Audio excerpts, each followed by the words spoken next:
I was reading books by Larry McMurtry and Roy Blount Jr.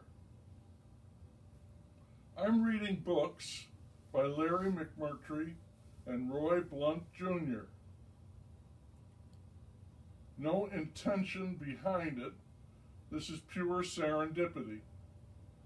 Roy says clearly and decisively that his great limitation as a writer was his lack of narrative drive, the equivalent in a baseball player of the inability to hit the long ball. As the expression has it, chicks dig the long ball.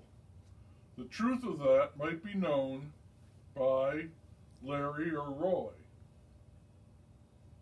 Larry had tons of narrative drive.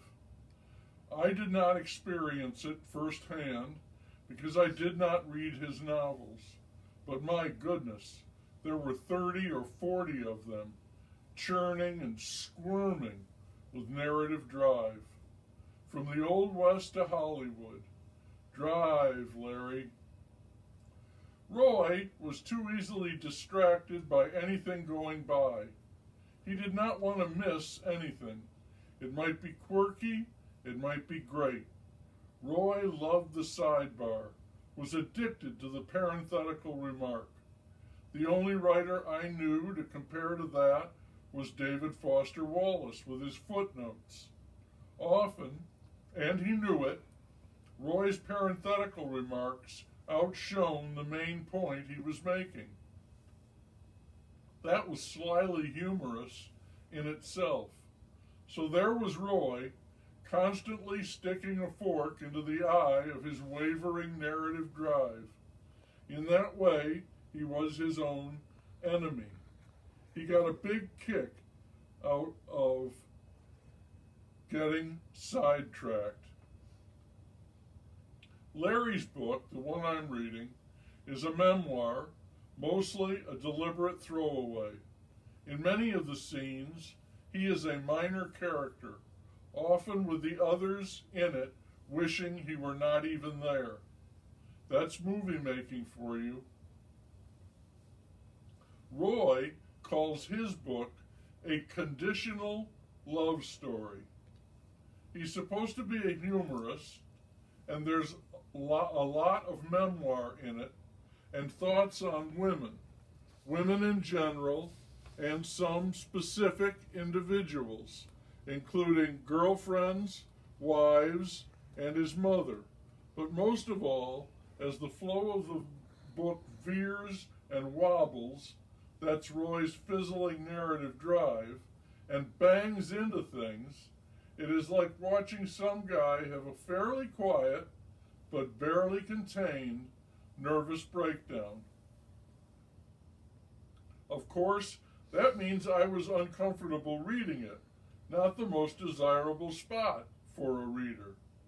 Roy, a writer with so many strengths, but one who could not bring himself to succeed. He'd be headed somewhere, and then boom, he's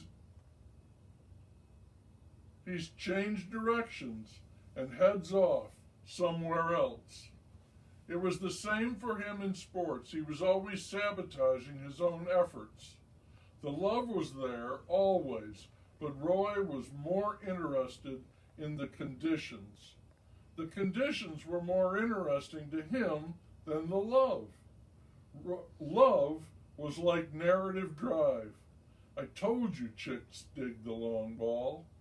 The conditions were all the niggling little things that drove the love crazy. And with Roy and his mother, I do mean crazy. That's highly conditional love.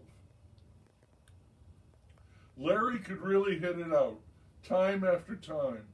Novels were like BP for him. Roy was stuck with his conditions, a weird menagerie of kooky anecdotes and offhand remarks that left him proficient at what? Well, nutty limericks. So I had Long Ball Larry and Limerick Roy. Larry's book, by the way, had very little narrative drive.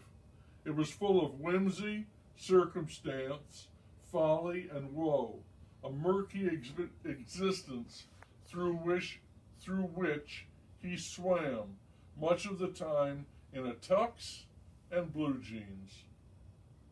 It strikes me, and this becomes humorous given our two authors, that narrative drive in writing is very much like a cattle drive, and Larry would know all about that. By golly, there's no fooling around. Get along, little doggies. You line up your characters and you herd them to the appropriate end with incidents and obstacles along the way. Roy does not belong on a cattle drive. He would be more at home with his menagerie of fascinating items, some quite funny, others more disturbing. Larry is all about the march to the market. Roy is static, he's not going anywhere, but he has his huge collection of memorabilia to keep him warm and happy. A craftsman finds his proficiencies. A man's gotta know his limitations. Larry likes characters, especially ones he's made. Roy likes irregularity, surprises.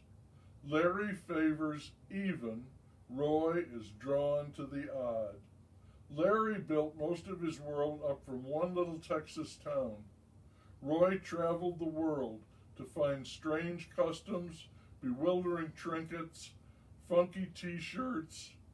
Larry's other locale, I should note, became Hollywood. Roy liked to write about words, as irregular as grammar. If it doesn't show, I have enjoyed my time with both Larry and Roy, two very different peculiarities, each one consistent in his own world.